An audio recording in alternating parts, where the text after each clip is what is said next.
салом дӯстони меҳрубон ва хуш омадед ба нашри навбатии сархати рӯйдодҳо. имрӯз 23 март аз дастури Рустами Эмомалӣ ба дӯдситонии кӯл вобаста ба нарху наво дар бозорҳои Тоҷикистон мегӯем. Дабири кӯли Созмони милал талаб кард ки ба ҷанги бемаънӣ дар Украина поён дода шавад. Паймони миллии эътилофи 4 созмони мухолифини тоҷик дар Аврупо имсол ҷашни Наврӯзро таҷлил накардааст. Ҳамчунин аз мавзӯи барномаи ахбори озодӣ низ ёдоварӣ мекунем. Владимир Зеленский, раиси ҷумҳурии Украина, гуфт бинобар бомбаборони пай дар ҳамин нирӯҳои Русия аз шаҳри муҳосирашуда ва бандарии Мариупол фақат вайрона мондааст. Айни замон ҳукумати Украина аз Русия хост иҷоза бидиҳад ки ғайри низомиёнро аз ин шаҳр берун кунанд ва дабири кӯли Созмони милал талаб кард ки ба ҷанги бемаънӣ поён дода шавад. Мариупол 400 000 нафар аҳолӣ дошт ва дар ҷанге ки Русия як моҳ пеш оғоз кард, ҳазорон нафар ҳалок шуданд ва ҳазорон тани дигар роҳи фирор аз он шаҳрро меҷӯянд. Владимир Зеленский дар ин бора ҳангоми муроҷиати онлайнӣ дар ҳузури вакилони парлумони Италия сухан гуфт. Дар тарафи дигар Антонио Гутерреш, дабири кӯли Созмони милал, гуфт ба ин ҷанги бемаънӣ ки пирӯзе нахоҳад дошт ва зиндагии мардумро ба дӯзах табдил додааст, бояд хотима дода шавад. Русия 24 феврал ҷанг дар Украинаро оғоз кард, вале онро амалиёти низомӣ барои халъи силоҳи Украина ва пок кардани он аз фашистон меномад. Рустами Эмомалӣ, раиси Маҷлиси Миллии Тоҷикистон, ба дӯдситони кӯл дастур додааст ки якҷоя бо мақомоти марбута аз афзоиши сунъии нархҳо дар бозорҳо ҷилавгирӣ намояд. Қарори мазкур охири ҳафтаи гузашта имзо шудааст. Дар он ҳамчунин аз Юсуф Раҳмон хоста шудааст ки барои беасос баланд набурдани қурби асъори хориҷӣ дар кишвар чора андешанд.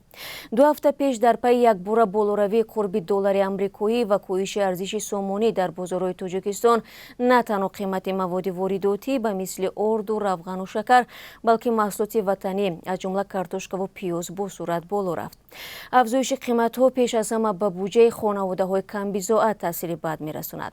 Сокинон сабаби афзоишро ба монополияи наздикони раиси ҷумҳур будани воридоти маводи асосӣ рабт медиҳанд, вале хадамоти зидди инҳисории Тоҷикистон ин ақидаро рад кардааст.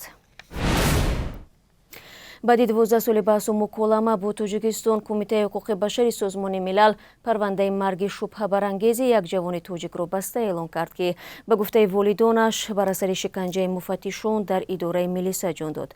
Сухан дар бораи марги Исмонбой Бобоев, як сокини Исфара, меравад ки 19 феврали соли 2010 бо иттиҳоми узвият дар созмони ифротгарои Ҳизбу Таҳрир боздошт шуд, вале баъди чанде ҷасадашро ба падараш супурданд.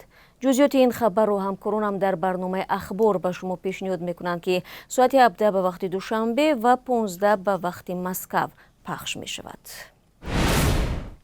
гузориши ҷолиби дигаре ки дар барномаи хабарӣ пешниҳод мегардад дар бораи Юсуфҷон, навраси 12 солаи тоҷик аст ки даст надорад, вале аксари корҳоро бо пойҳояш иҷро мекунад. Юсуфҷон мактаб мехонад, бо пой менависаду дарс тайёр мекунад.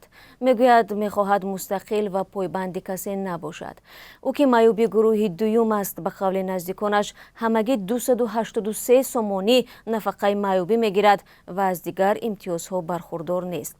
баъди 3 соат ба ҳамин канали мо баргардед, бинандагони азиз, ва гузориши таъсирбахш дар бораи Юсуфҷони қавӣ иродаро тамошо кунед.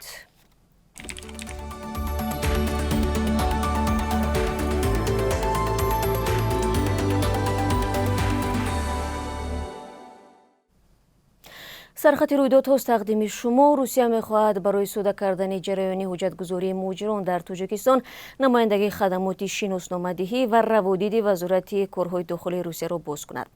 Чунин пешниҳод аз ҷониби муовини якумин корхона Сергей Куликов ҳангоми мулоқот бо муовини вазири меҳнати Тоҷикистон Шаҳноза Нодирӣ дар ҳамин ҳафта садо дод.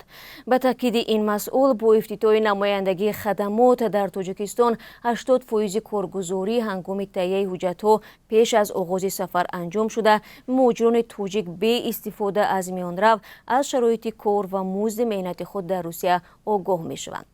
Куликов гуфтааст, агар ин пешниҳод аз ҷониби мақомоти тоҷик қабул гардад, гурӯҳи корӣ омода аст ба Тоҷикистон сафар кунад. در دهه نزدی مرزی اسفره نقطه یوری تاجیلی افتتاح یافته است. در مراسم افتتاح آن در جماعت سرخ با آویدین بهادرزاده رئیس نویه اسفره شرکت نمود. به این بنگاه همچنین یک ماشین یوری تاجیلی نیز تقدیم شده است. ساکنان جماعت سرخ میگویند در این منطقه تقریباً 20,000 نفر زندگی میکنند و یک ماشین یوری تاجیلی کافی نیست.